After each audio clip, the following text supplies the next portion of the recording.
ভর্তা তো অনেকে অনেক ধরনেরই খেয়েছেন, কিন্তু একবার হলো এই ইউনিকভাবে পুঁইশাকের ভর্তা তৈরি করে দেখুন।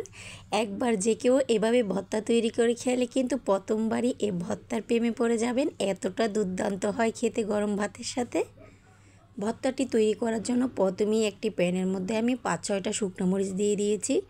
এখন এই মরিচগুলোকে লালচে কালার করে ভেজে নেব। আপনারা আপনাদের ঝাল অনুযায়ী মরিচের পরিমাণটা কমিয়ে বাড়িয়ে নিতে পারেন।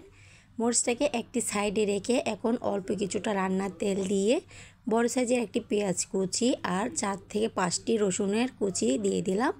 এখন এগুলোকে কিছুটা লালচে কালার করে ভেজে নিতে হবে। যখন এরকম লালচে কালার করে ভেজে নেওয়া হয়ে যাবে, এখন এগুলোকে একটি সাইডে নামিয়ে রেখে একই প্যানের মধ্যে এখানে আমি বেশ অনেকগুলো পুঁইশাকের পাতা আগে থেকে ধুয়ে পানি ঝরিয়ে রেখেছিলাম, সেটুকু দিয়ে দিলাম। সামান্য কিছু পরিমাণে লবণ দিয়ে দিলাম। এখন এগুলোকে খুব ভালো করে সিদ্ধ করে নিতে হবে। আর এখানে কিন্তু আমি লাল পুঁইশাকটা নিয়েছি, আপনারা চাইলে কিন্তু আপনাদের পছন্দ অনুযায়ী সবুজ পুঁইশাকটাও নিতে পারেন। এখন যখন এগুলো সিদ্ধ হয়ে যাবে 2টি পুঁইশাকের পাতার মধ্যে এখন আমি এখানে একটি চাপা শুটকি দিয়ে দিলাম। এই পদ্ধতিতে একবার হলো কিন্তু পুঁইশাকের ভর্তা তৈরি করে দেখুন।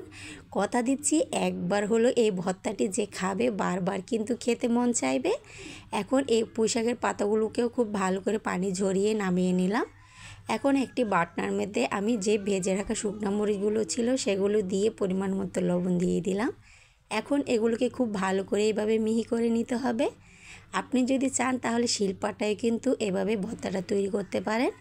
যখন মরিচগুলো খুব ভালো করে মিহি হয়ে যাবে তখন এর মধ্যে আমি পেঁয়াজ আর রসুন কুচিটা দিয়ে দিব। এখন সেগুলোকেও মরিচের সাথে খুব ভালো করে বাটনার মধ্যে এভাবে বেটে নিতে হবে। বেটে নেওয়া হয়ে গেলে এখন এর মধ্যে আমি দিয়ে দিব পুঁইশাক আর সে চাপা শুটকি। সেগুলো দিয়েও খুব ভালো করে মিহি করে নিয়ে নিলেই হয়ে যাবে আমাদের পুঁইশাকের এই মজাদার ইউনিক ভর্তা রেসিপি। দুপুরে কিংবা রাতে কিন্তু গরম ভাতের সাথে এমন একটি ভর্তা থাকলে আর কোনো রকম মাছ মাংস কোনো আইটেমই কিন্তু খেতে মন চাইবে না। প্রথম অবস্থায় কিন্তু একেবারেই অনায়াসে এক থালা ভাত শেষ হয়ে যাবে। একবার হলো এইভাবে ভর্তা তৈরি করে দেখুন। প্রথমবারই কিন্তু যে কেউ আপনাকে এই ভর্তাটি রিকোয়েস্ট করবে আরও একবার তৈরি করে দেওয়ার জন্য। দেখতে না যতটা ইউনিক, খেতেও কিন্তু অসম্ভব মজার হয়ে থাকে ভর্তাটি। আশা করি রেসিপিটি আপনাদের খুবই ভালো লেগেছে। ভিডিওটি ভালো লাগলে অবশ্যই আমার চ্যানেলটি সাবস্ক্রাইব করে আমার পাশে থাকবেন।